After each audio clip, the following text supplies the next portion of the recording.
I'm Courtney and today you're joining me for my June reading wrap-up. If you're new here, welcome. Thanks so much for checking out my wrap-up. Check out the content on my channel to see if this is a place you'd like to subscribe to.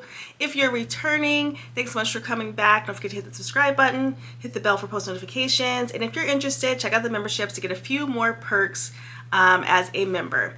So I am super excited about the month of June. I had a really great reading month, and I want to go over the stats and little synopsis of each book that I have read. If you want more in-depth, like real-time info, check out my weekly vlogs or my weekly reading wrap-up where I'm actually telling you day by day or at the end of the week what I read, so you're up to date.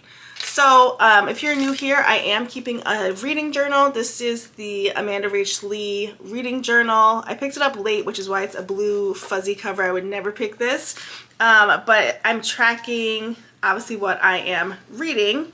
What's funny is like the commitment at the beginning of the year versus now. Just want to give you an idea. So in this you have goals, you have a way to decorate, you have tracking. So I'm going to show you, this is February, okay? So excited, it's all colored, it's color coordinated. On the monthly page, I write here every book that I finished on the day that I finished it. Mood tracking, boom, figured out. And here's June, in contrast. Nothing. I'm not tracking any habits. I didn't color this page, and this is my tracking of reading per day, which means I was doing it in batches. It's in one color, it's sloppy, that's what it was. But I like tracking it. I just don't think this is going to be the way for me long term. I'm not going to waste this planner. I will continue, but I really do think the digital tracking is way better for me. I think it more tracks with me as a person, but also what I have time and space for. I usually have an iPad in my hand. I don't always have a notebook in my hand. So I think that might be the way to go. But I did update. So at the end of each month, I list my June summary and my top read of the month. So I will give you the summary information. So this month I read a total of 14 books, which is so good. My goal is 15 to 20. I have not met that goal once this year, but I've been hitting around 10 or 11 books and really wanted to sort of get over that hump. So glad that happened. I read a total of 4,349 pages. I read 5 romance books, 4 lit fic books, 4 middle grade, and 1 fantasy novel. And then the worst book this month is so sad to say. It is our member book club book, which is Battle of the Bookstores. I'm eager to talk to the members about what they thought because it just did not hit for me. And I don't know, is it my headspace? Is it that it took me all month to read it or what? But it did not hit. And the best book of the month was Silver Elite, which was my fantasy read. And I put that as my top read of June. And I usually try to find some type of collaged picture on Pinterest to put as my top read of June. So let's go bit by bit on what I actually read. So the first book that I finished was Tourist Trap by Morgan Elizabeth. I finished this right at the beginning of the month because I brought it in from May. I ended up giving this book 3 stars. I like Morgan Elizabeth's writing, but this one wasn't as intriguing as her past books. This book follows Claire and Miles, and Claire comes to this seaside sort of town to get away from things, sort of refresh and have some fun as a single summer self, and becomes a lifeguard. And she finds that when she gets there, the room that she wants to rent out is from her ex's older brother owns the house. And so obviously it's kind of taboo. The brother did not treat her well, and her ex's brother knows that, the family knows that, and so there's no really hard feelings about them starting to date, which feels weird. And then there's some hesitation on the older brother Miles's part because obviously his younger brother dated this girl and he doesn't like to date tourists. Overall, I thought it was a cute concept. I think it was something I wasn't expecting. I thought the ending lacked what I needed from it, but overall a 3-star book. Next up, I reread the book Romance Rivalry by Susan Lee, and this is the fastest I've ever reread a book. I actually got Susan Lee's book as an e-arc, and then I bought a physical copy, and now I listened to it this month because it's so good. This book follows Irene and what's our guy's name? Aiden. They are both booktubers in the romance space. Aiden is beloved by the public because he's a guy in the romance space, but he has some different views from Irene, and when they comment on each other's posts, like his fans go hard for him and are always on Irene's back. Irene does not have dating experience, and so once her public finds out about that, they are a little bit more leery about like how can she weigh in on romance books if she's never been in a romance. Cut to a little bit later, their freshman year in college. They find out they're going to the same college, they're in class together, and they start kind of connecting. First on sort of like an enemies sort of thing. And I don't think it's really enemies. I think Irene is more so anti-Aiden because she feels like his group of people, his followers, are intense. And Aiden just kind of wants to get to know Irene. They're both up for a sponsorship from a Korean brand, I want to say a beauty brand. And so they're trying to make their content really good so they can figure out who gets this. So on the road to that, they do some fake dating. They follow all of the tropes. They play some fun games. It's just a fun time. This is a YA book. It doesn't get crazy with the romance element of it, but I really, really like this book. For me to reread a book like 1 or 2 months later speaks volumes. This book cannot be more highly recommended. It is a college rom-com. I love the pop culture references throughout the book. I think Susan Lee does a good job. She's probably around my age, and you know, sometimes it can get a little cringy if people are using very targeted slang in their books, but this is just kind of weaving in and out. So overall, really good book. I can't speak enough good things about it. I think you should read it. The next book I read was Rental House by Weiki Wang. I think I'm saying the name right.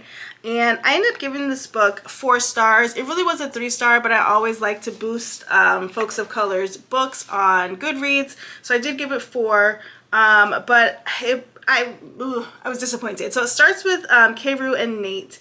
They met in college. They date. Kei-Ru is Chinese American and Nate is white, and he and her are in love. It's all great, and we kind of go down the journey with them. The book is kind of broken up into 2 parts. So the first part is really their families getting to know each other, their families getting to know the person that their child is dating, and sort of the differences and some of the challenges that happen when you're dating outside of your race. They touch on sort of the Chinese immigrants' way of believing that sort of white is right, and that Kei-Ru should be following her husband's lead and like really you know, taking the direction that he gives because he's a white American. And we have that dynamic, and then we have some microaggressions from Nate's mom, which it's always I mean well, but there's some microaggressions there, and I was like vibing with it. I was like, this is exactly what I wanted to read. It's social commentary was on point, and just loved it. Then we get to the second part and I was out. So the second part, Kei-Ru and Nate, it's like 5 years later, and Kei-Ru has taken a job in Chicago. I want to say they live in New York, and she's gone half time, but they're not in a bad place in the relationship. It's just the status of things.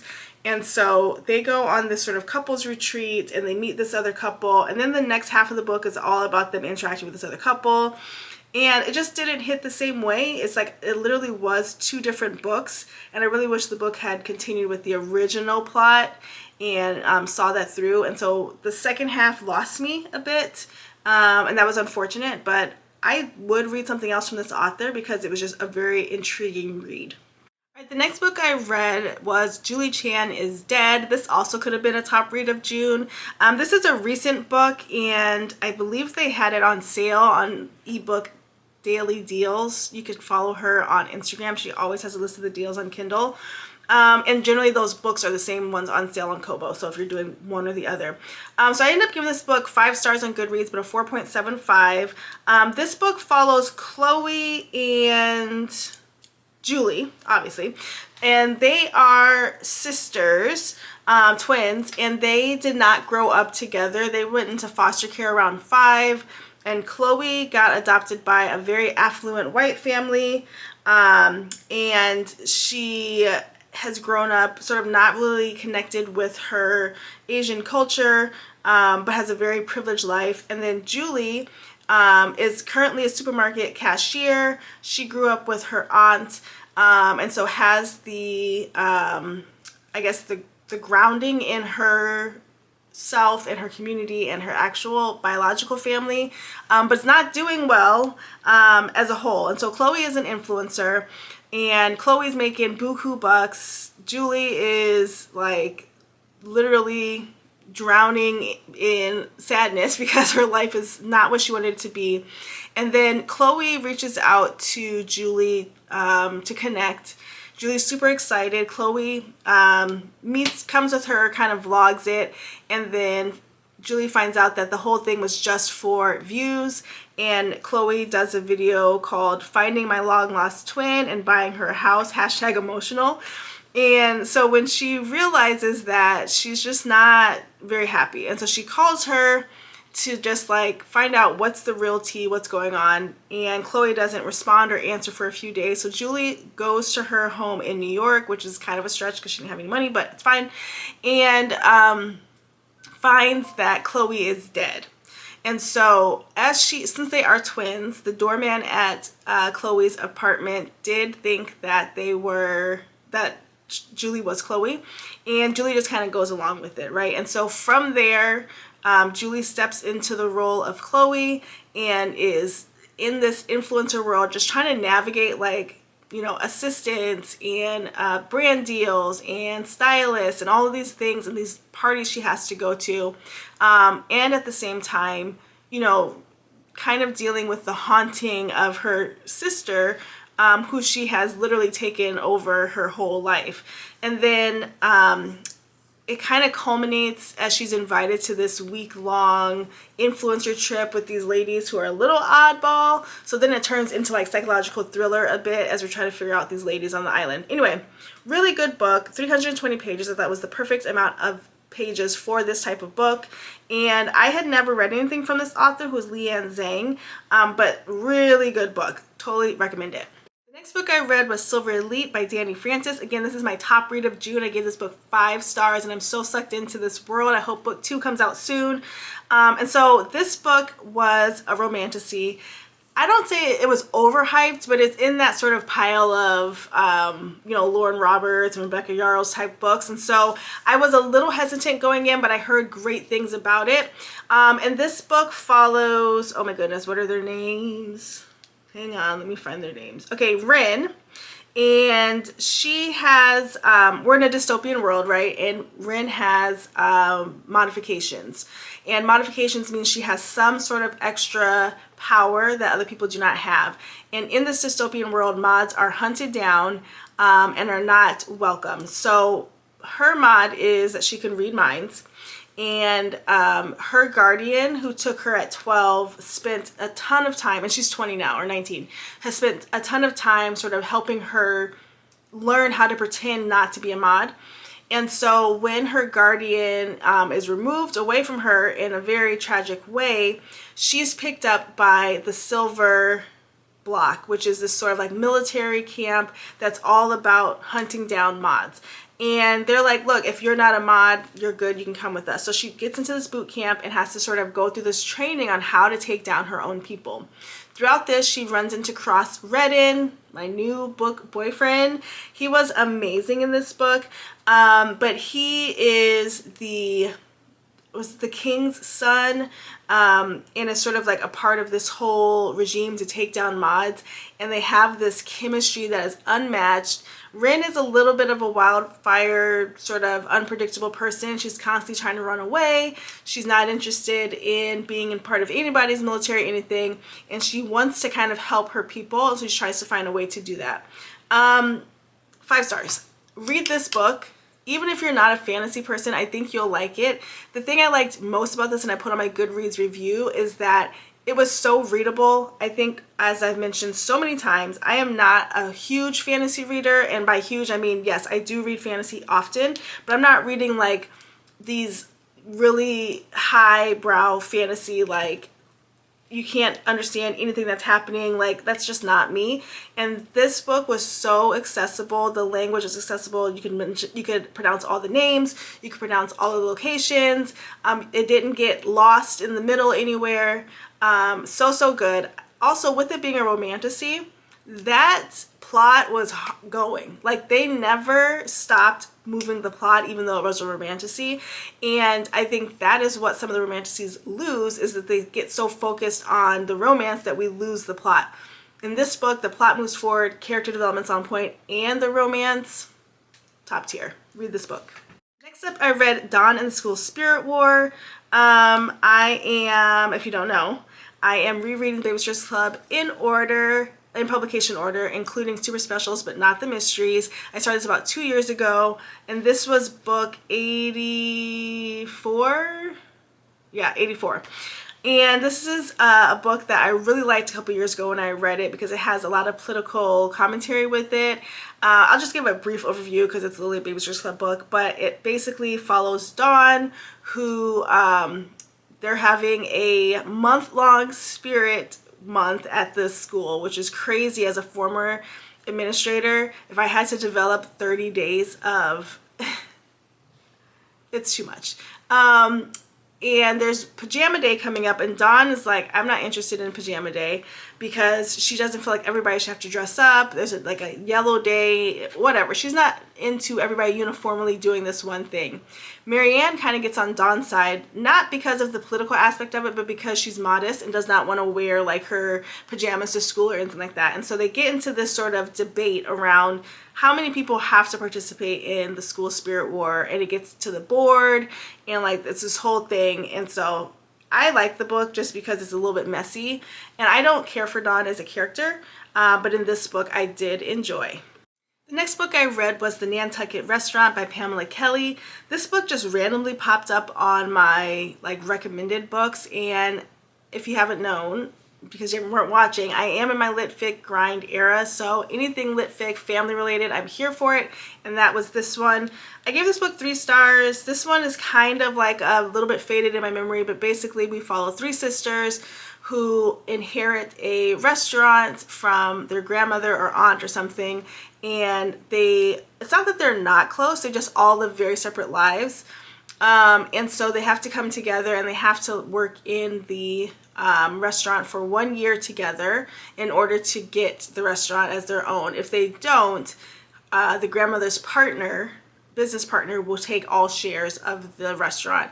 And so we follow that journey along with learning about each sister and what they're dealing with and kind of what they're running from to work at this restaurant. And all of them have a reason to be at the restaurant, and all of them have a reason to probably like not return to the life that they're in. So I gave it 3 stars. It was great. It wasn't special. I guess great is an overstatement. It wasn't great. It was good, but not special. Still worth the read. I would just borrow it from the library. The next book I read was A First Time for Everything by K.L. Walther. The book cover is gorgeous. K.L. Walther's covers are always gorgeous, but her books have not always been the best for me. They've kind of been mid. However, I was pleasantly surprised by this book, and I gave this one 4 stars. This book follows our main character, Madeline, nicknamed Mads, and she is preparing to be a bridesmaid at her brother's wedding. Now, the brother and fiance got engaged sort of on their own, didn't really include family, and so there's a little tension there. And the brother's fiance and Mads haven't really gotten along. They don't really go into like any harm that has been done. It's just they don't get along. And so for the fiance to ask Mads to be a bridesmaid was like a big thing. This is a YA book, so Mads is 17 or maybe just turned 18. And so all the other bridesmaids are older, obviously. So the bridesmaids have like a sleepover party, invite Mads, they're playing Truth or Dare, and it comes out that Mads has never had a boyfriend, never been kissed. And so the women, like grown women, decide that this is their mission to get her a date to the wedding. And so they start setting her up with random guys to see, like, can she get her kiss or a date. In the background, Mads has a couple of friends that are part of sort of this love triangle, and K.L. Walther often writes about a love triangle. There's Connor, who has been her lifelong friend. He has a girlfriend. He's kind of a player off and on. And then there is Marco, who has been a family friend. He's about 2 years older than her. They, I think Marco's family owns a restaurant, like big known in the community. And so we go along the story with her trying to figure out who's the best match for her. Is it going to be Connor, Marco, or a random that is met? There's some comedic relief in this book. There's a little bit of depth with the fiance. I was really into that part. It's like the fiance starts kind of maybe retreating a bit or just getting a little bit sad, and they kind of get into that. I wasn't really into that part, but the overall romance part of it was really good. Oh my gosh, just so many books. Okay, next up I read Claudia Kishi Live from WSTO. This is book number 80, is it 85? Yeah, 85. And this book follows Claudia, who wins a contest to be a radio host on this sort of local broadcast station, and Ashley is her assistant. She was runner-up in the contest, is Claudia's assistant. Ashley was in book 12. Ashley or Claudia and the new girl, and they were friends. They bonded on art, but Ashley, as most people who aren't in Babysitters Club, was trying to tell Claudia, like, hey, the Babysitters Club is a little intense. Are there other things you want to do? And Babysitters Club was not for that, especially Christy. So when Christy finds out that Ashley is Claudia's assistant, there's some friction there. But ultimately, it was a mid book. It's not my favorite Claudia book because I do like Claudia a lot. I gave it 3 stars. And then next up, I read The Griffin Sisters' Greatest Hits by Jennifer Weiner, and I picked this book up randomly, not knowing really what it was about besides the synopsis, but it was on sale. It was 30% off at Barnes, and it was a beautiful book, and so I picked it up. And I'm so glad I did. I didn't give this book 4 stars. And this book follows sisters Cassie and Zoe. Cassie is the youngest sister, and Zoe's the oldest, obviously. And we start from when Cassie's born, so it didn't get 5 stars because we started from conception to the end of time, and that was just too much.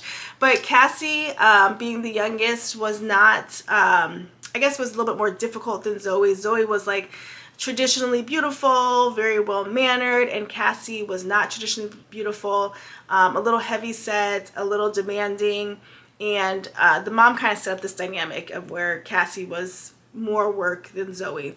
But over time, they find that Cassie has a really great singing voice, and Zoe wants to pursue this with her sister.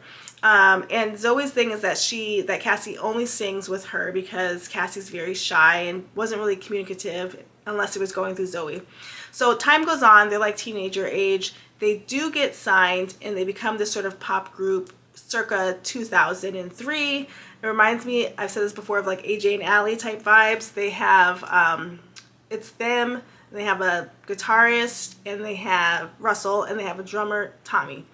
And they're touring, everything's great, and then Zoe starts getting a little jealous of Cassie because Cassie has real talent, and Zoe does not. Zoe can't sing.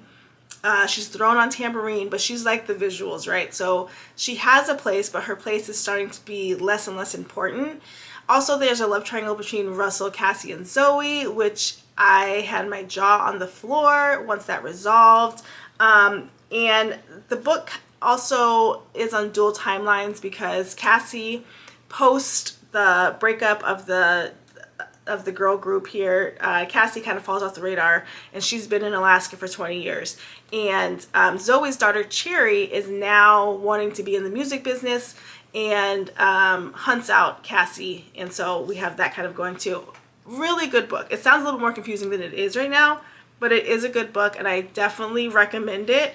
I would buy this, not just a library rental, buy it. The Barnes & Noble edition is gorgeous.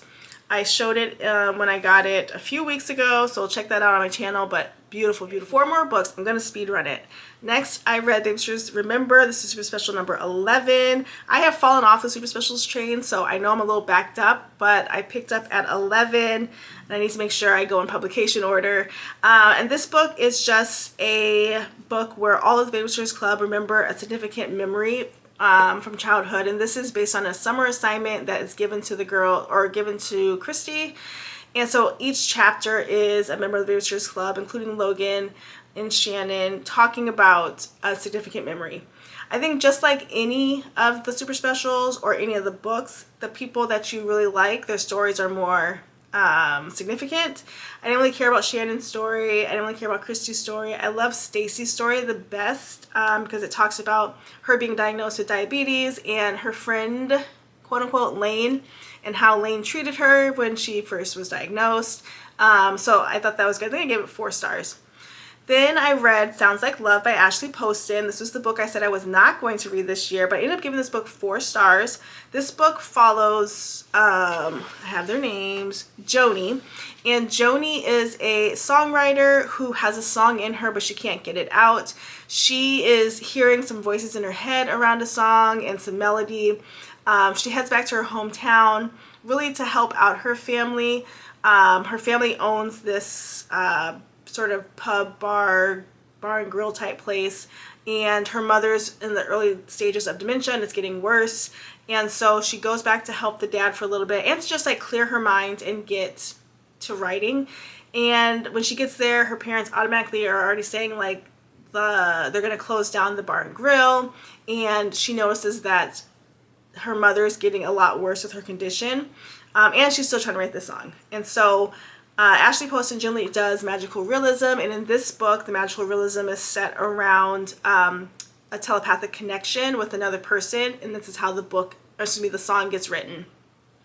Like I said, I think this is the best Ashley Poston book that I've read because the magical realism made sense to me. Her past books, they have not really connected the dots for me, and so they didn't make sense, and I didn't love them, but this one was good. Then I read Marianne and Can't BSC. This is book number 86, and I was racing through them because I'm trying to get to book 87, which is Stacy and the Bad Girls, which I'm so excited to read. But Marianne and Can't BSC is definitely a reworked plot. This book follows the girls as they plan a sort of camp for the charges, and it's a 3-week camp because there's a gap between the end of the school year and when some other larger summer camps start. And so they decide to open up this camp for about 20 of their charges, and it's sort of more of the same. They're coming up with ideas, lots of babysitting, lots of Pike Kid energy, and lots of talent show collecting thing. It's just very reworked. Gave it 3 stars. And then finally, the last book that I finished was our book club book for the month, which is Battle of the Bookstores. And I'm so sad about that being the last one because it was not my favorite. I gave it 3 stars.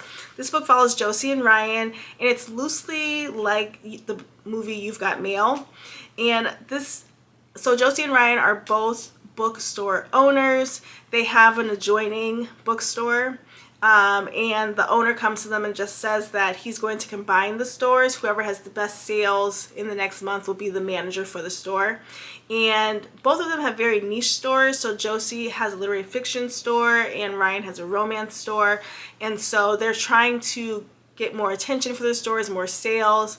And so they have a little rivalry there. And then in the background, they are communicating with each other via chat without knowing it's them, in this bookish friends group, and they've been talking for a while and they like each other online, but they don't know that they are those people in real life.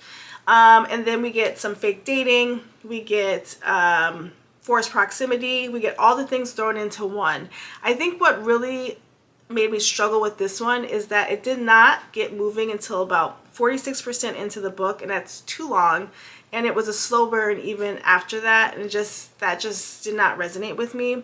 And so I don't know that I can recommend this book. I think if you love slow burns and you have the patience for it, go for it. But I don't think that I would necessarily recommend it, which is so sad because it was our book club book. So you know, you don't have control over what the book is going to be or how you feel about it, but that was my experience.